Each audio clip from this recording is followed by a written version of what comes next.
Hi hello నమస్తే. తిరుపతి తిరుమల దేవస్థానం కల్తీ నెయ్యి 2019 వైఎస్ జగన్మోహన్ రెడ్డి గారి ప్రభుత్వం వచ్చిన దగ్గర నుంచి 2024 మధ్యలో కల్తీ నెయ్యి సరఫరా చేశారు అనేటువంటి ఒక ఆరోపణ గతంలో ఉంది. సిబిఐ ఆధ్వర్యంలో వేసినటువంటి సిట్ రీసెంట్గా ఒక ఇది వేసింది, ఒక రిపోర్ట్ ఇచ్చింది. రిపోర్ట్ అంటే బయట పెట్టింది.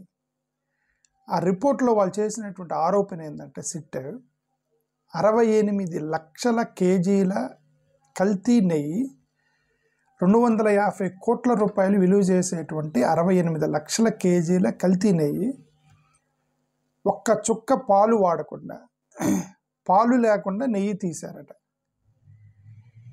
అది ఎలాగ సాధ్యము అంటే ఇంకా దాన్ని నెయ్యి అన్నారు. అసలు యాక్చువల్గా దాన్ని నెయ్యి అని అమ్మారు, కానీ నెయ్యి అన్నారు. పాలు లేకుండా నెయ్యి ఎలా వచ్చింది? ఒక్క చుక్క పాలు లేకుండా 250 కోట్ల రూపాయలు విలువైనటువంటి 68 లక్షల కేజీల కల్తీ నెయ్యిని, కల్తీ నెయ్యి అని కూడదు అసలు యాక్చువల్గా, అది కల్తీ నెయ్యి కానిది నెయ్యి అని చెప్పి అమ్మారని అర్థం. పాలు నుంచి వచ్చేదే నెయ్యి అంటారు. ఓకే, సో అమ్మారట టీటీడీకి. ఆ అమ్మినటువంటి కంపెనీ ఉత్తరాఖండ్ ఉన్నటువంటి భోలే బాబా ఆర్గానిక్ డైరీ. ఓకే, ఇది తిరుపతి తిరుమల దేవస్థానం, అది భోలే బాబా అంటే ఆయన కూడా బాబానే, రైట్? ఆ కంపెనీ పేరు కూడా బాబానే. ఇది తిరుపతి దేవస్థానమే. ఇక్కడ భక్తి ఎవరికి ఉందో ఎవరికి తెలియదు. ఓకే, భక్తి ఉందని మనం కొన్ని భక్తులకు మాత్రమే భక్తి ఉంటుంది, కానీ ఆ భక్తి నిర్వహించే వాళ్ళకి ఎవరికి భక్తి ఉంటుంది అనేది ఈ భోలే బాబాని చూస్తే అర్థమైంది మనకి. ఓకే, అది ఒక organic company.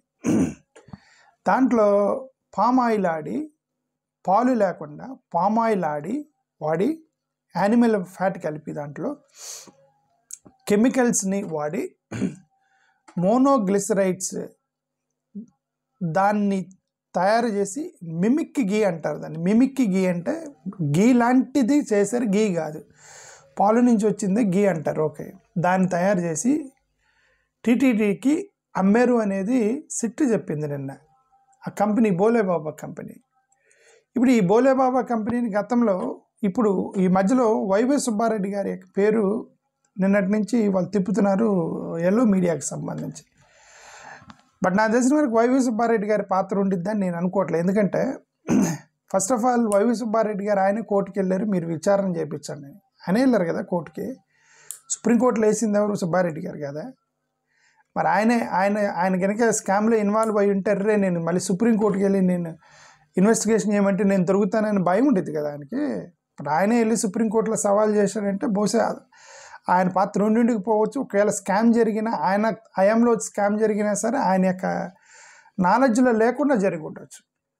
Maybe without is knowledge జరిగి ఉండొచ్చు, అంతే తప్ప ఆయన ఇన్వాల్వ్ అయ్యాడు అనేది ఐ డోంట్ థింక్ సో. అదే నేనైతే నా అభిప్రాయం. బట్ ఇంటర్నల్గా ఎనివే ఇది వీళ్ళు ఎలాగో చెప్తారు కదా, దాన్ని బట్టి చూద్దాం.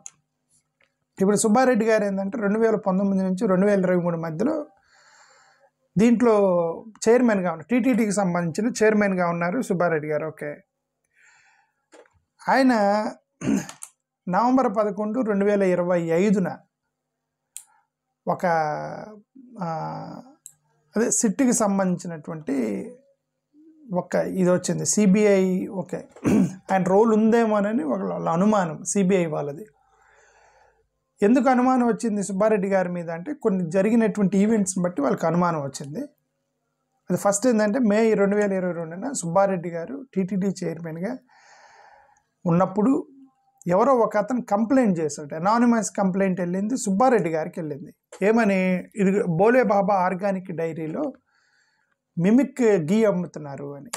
గీ కానిది, గీ లాంటిది, పాలు లేకుండా just palm oil, animal fat కలిపి గీ లాంటిది తయారు చేసి మీకు సప్లై చేస్తున్నారు అని ఎవరికి కంప్లైంట్ చేశారు? సుబ్బారెడ్డి గారికే కంప్లైంట్ చేశారు. సుబ్బారెడ్డి గారు చైర్మన్ ఉన్నప్పుడు సుబ్బారెడ్డి గారికి ఎవరో కంప్లైంట్ చేస్తారు. ఎవరో కంప్లైంట్ చేస్తే ఆయన స్కామ్లో ఉంటే అదేం లేదు అని ఉండేవాడు కదా. ఆయన హీ ఆర్డర్డ్ ఫర్ ఎంక్వైరీ అంటే అర్థం అతనికి తెలియదని కదా, సుబ్బారెడ్డి తెలియదని కదా అర్థం. Because he ordered for enquiry, right? ఎవరో కంప్లైంట్ చేస్తారు ఆయనకి చైర్మన్గా ఉన్నప్పుడు. అప్పుడు ఆయన ఏం చేస్తారు, Subba Reddy directed TTD officials to test ghee samples అని ఎంక్వైర్, దాంట్లో ఏం జరిగిందని ఎంక్వైరీ చేయండి అని చెప్పేసి ఆయన మైసూరు ల్యాబ్కి పంపించారు. ల్యాబ్ పేరు ఏదో ఉంది, okay, Bole Baba, Vaishnavi dairy, premier agri, AR dairy, ఈ 4కు సంబంధించిన గీని మైసూర్లో ఉన్నటువంటి సెంట్రల్ ఫుడ్ టెక్నాలజికల్ రీసెర్చ్ ఇన్స్టిట్యూట్కి పంపించిందే సుబ్బారెడ్డి గారు.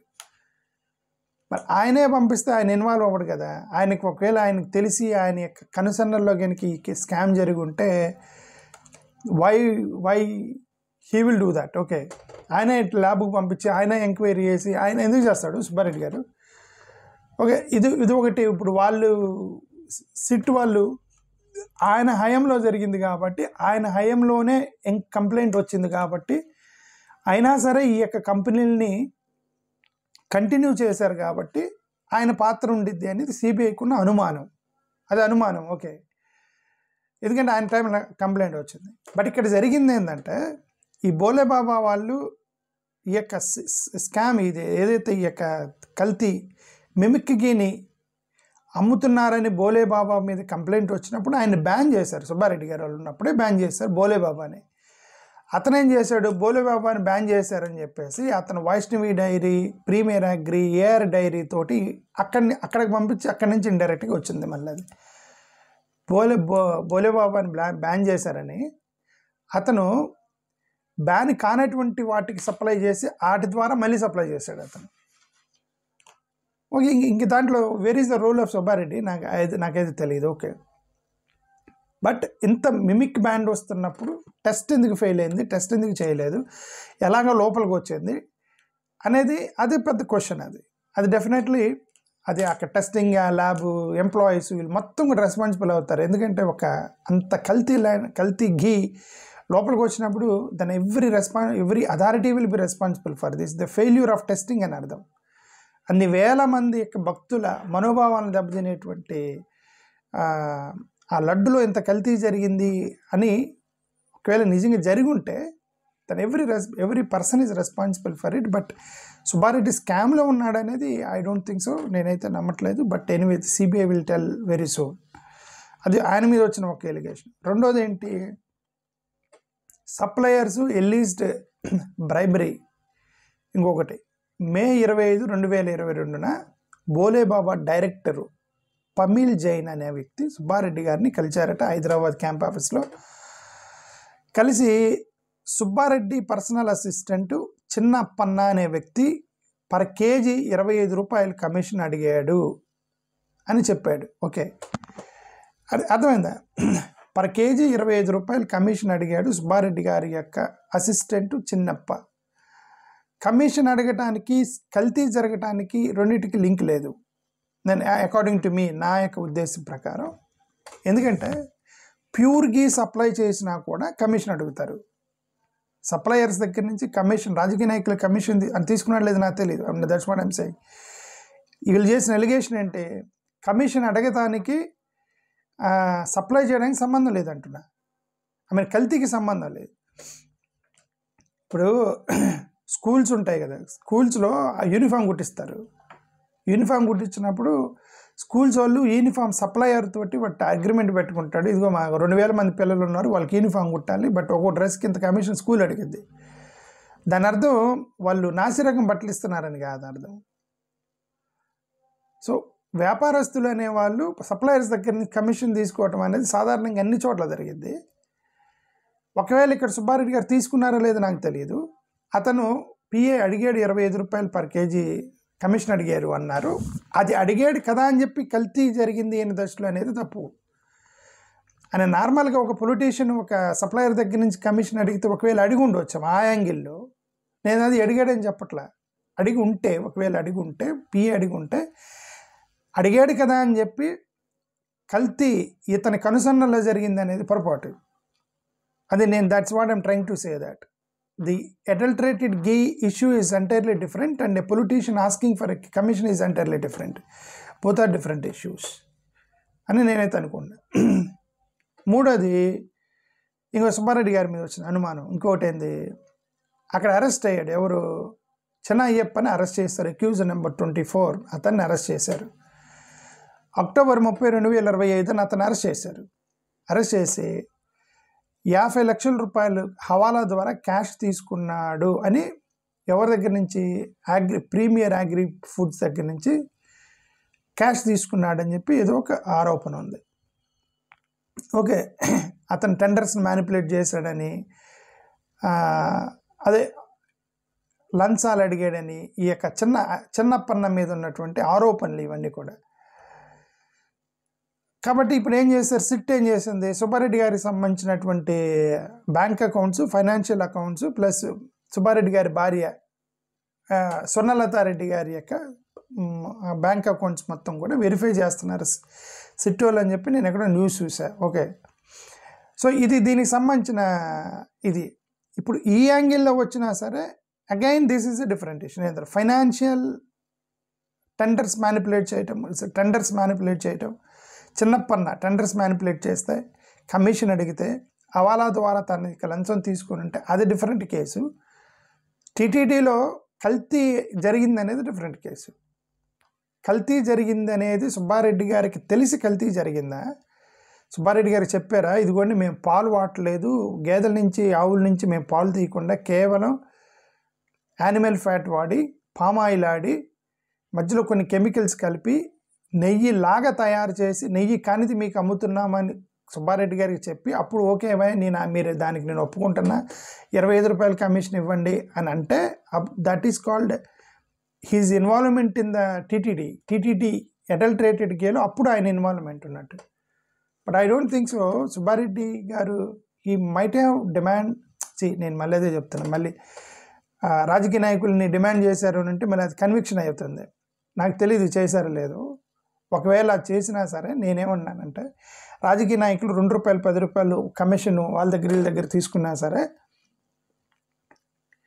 అది ఆ యాంగిల్లోనే చూడాలి తప్ప కల్తీ నెయ్యికి సంబంధం లేదని చెప్పడానికి ట్రై చేస్తున్నాను. అది ఇంకొకటి ఏంది, ఇప్పుడు పొలిటికల్ ఎలిగేషన్స్ మొదలెట్టారు. సో చంద్రబాబు నాయుడు గారు, నారా లోకేష్ గారు వీళ్ళు ఏమన్నారంటే, వీళ్ళిద్దరు ప్రెస్ మీట్ పెట్టి హిందువుల మనోభావాలు దెబ్బతీశాడు సుబ్బారెడ్డి గారు, కల్తీ నెయ్యి వాడాడు, 60 నుంచి 68 లక్షల కేజీల వరకు యానిమల్ ఫ్యాట్ కెమికల్స్తో వాడి చేశారు అన్నారు. ఓకే, అదే ఇక్కడ అగైన్ నేను అదే చెప్పేదంటే, టీటీడీలో టెండర్స్ దగ్గర నుంచి ఇప్పుడు మొన్న రీసెంట్గా ఎవరు ఒక అతను టీటీడీలో ఏమంటారు, ఏదో స్కామ్ ఒకటి రన్ అవుతుంది కదా,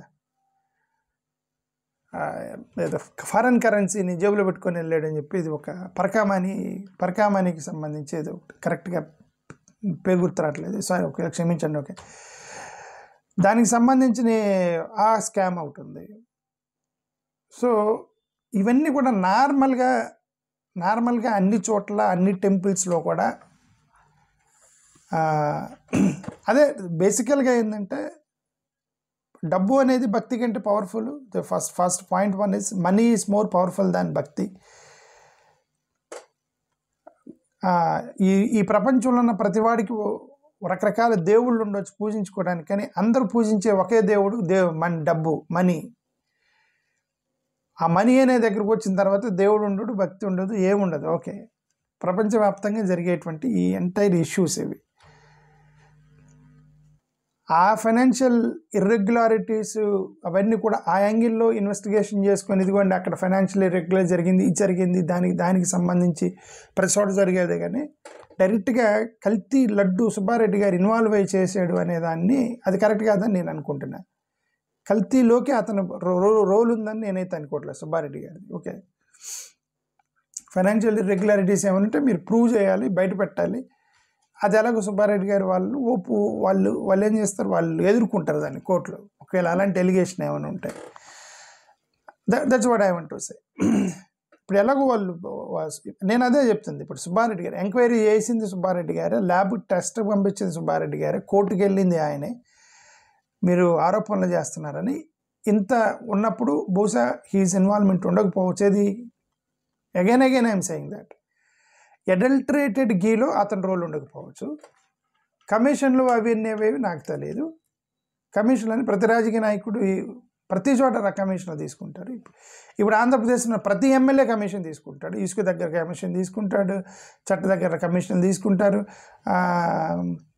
స్కూల్స్లో కమిషన్లు తీసుకుంటారు, బట్టల దగ్గర కమిషన్లు తీసుకుంటారు, చివరికి పెన్షన్ మంచి దగ్గర కూడా కమిషన్లు తీసుకుంటారు.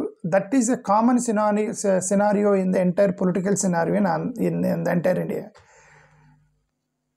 that's different subject. అది ఈ అడల్టరేటెడ్ గీ అనేది డిఫరెంట్ సబ్జెక్ట్. ఈ అడల్టరేటెడ్ గీలో, కల్తీ నెయ్యిలో సుబ్బారెడ్డి గారు రోల్ ఉండకపోవచ్చు అనేది నేను బలంగా నమ్ముతున్నాను. దానికి సంబంధించి ఎలాగూ వాళ్ళు కోర్టుకు వేశారు, చూద్దాం జరిగింది అనేది. థ్యాంక్ యూ, నమస్కారం. అది మోరోవర్ మరి ఇప్పుడు ఈ బోలేబాబా వాళ్ళు ఎప్పటి నుంచి సప్లై చేస్తున్నారు? టీడీపీ వైపు నుంచి ఆ టైం నుంచి కూడా సప్లై చేస్తున్నారు అని ఎక్కడో చూసి, నాకు తెలియదు కరెక్ట్గా. బట్ ఎప్పటి నుంచి చేసినా సరే కొత్తగా గవర్నమెంట్ వచ్చినప్పుడు they will issue that fresh tenders. New government form, whenever new government forms they issue the fresh tenders. కాబట్టి గతంలో వాళ్ళని మనం బ్లేమ్ చేయడానికి లేదు. Whatever that happen during this period, this YCP is responsible డెఫినెట్గా. They have to answer and they have to give clarity to the public. That's what I want to say. Thank you. Namaskaram.